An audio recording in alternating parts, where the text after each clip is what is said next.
नमस्कार दुनिया हालचाल को स्वागत करुछि मु संजय। आसंतु नजर पकाइबा वर्तमान मुख्य खबर उपरे। जम्मू और काश्मीर श्रीनगर स्थित नौगां पुलिस थाना रे भयंकर विस्फोरण। यह विस्फोरण रे पुलिस अधिकारी और कर्मचारी समेत 9 जनकर मृत्यु घटिया बेले 30 जन आहत होई स्थानीय मेडिकल रे भर्ती। यह सहित पुलिस थाना कोठार एक अंश नष्ट हो जाइथिया बेले अनेक गाड़ी संपूर्ण जली पोड़ी जाइछि। बिहार एनडीए विजय पर प्रधानमंत्री नरेंद्र मोदी को संबर्धना देले बीजेपी राष्ट्रीय अध्यक्ष जेपी नड्डा, प्रतिरक्षा मंत्री राजनाथ सिंह एवं स्वराष्ट्र मंत्री अमित शाह। यही अवसर में दिल्ली बीजेपी कार्यालय रे प्रधानमंत्री कहिथिले बिहारवासी विकसित बिहार पाई भोट देइचंती। भुवनेश्वर राज्य कार्यालय रे नुआपड़ार नवनिर्वाचित बीजेपी विधायक जय ढोलकिया सेठारे मुख्यमंत्री मोहन चरण माझी समेत सभापति मनमोहन सामल अन्य विधायक एवं वरिष्ठ नेता माने तांकु स्वागत करने सह विजय पाई शुभेच्छा जणाइथिले। ब्रह्मपुर कारामंडल आईनजीवी पीतवास पंडा हत्या मामला रे जड़ित थिबा समस्त अभियुक्तों एवं TI parade Berhampur town SDPO PS Ranjan Chhotray अभियुक्तों टीआई पैरेड करने को एसटीजेएम कोर्ट को अनुमति मागिथिले, जहां कोर्ट पक्षरु अनुमति मिलिथिला।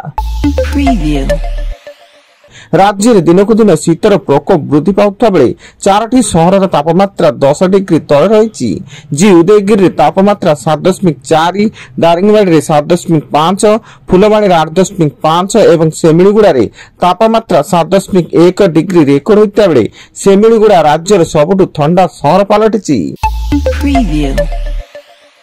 जनाशुना कंठशिल्पी ह्यूमान सागर स्वास्थ्यावस्था अति जटिल रही।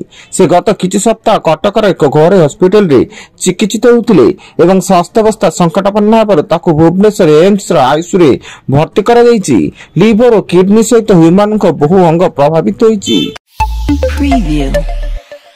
ब्रह्मपुर एसडीजेएम कोर्ट विक्रम पंडा पिटिशन समेत मामला रे 4टी पिटिशन खारज करछन्ती। विक्रम को होइतबा गिरफ घटना संवैधानिक मौलिक अधिकार को उल्लंघन करथिबा नै अभियोग आनिथिले विक्रम को वकील एवं मामलार छाड़ पई पिटिशन दाखल करथिले।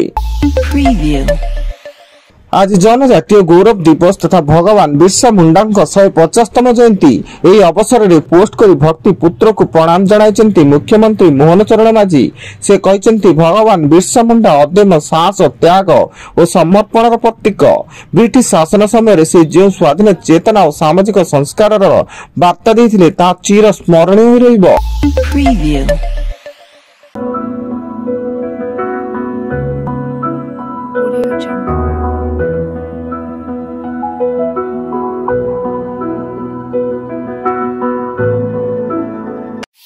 Preview.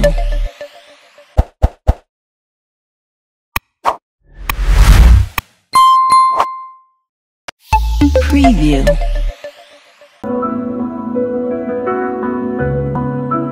Audio Jungle.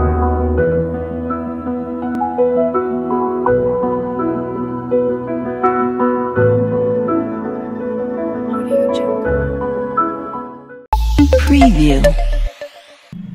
सुवर्णपुर जिला बीर महाराजपुर थाना रथपुर छक रास्ता कड़े जड़े व्यक्ति मृतदेह उद्धार के हत्या कर रास्ता कड़े फिंगी देथिबा संदेह करा जाउता बेले खबर पाई पुलिस घटनास्थल पहुंची तदंत आरंभ करिछि।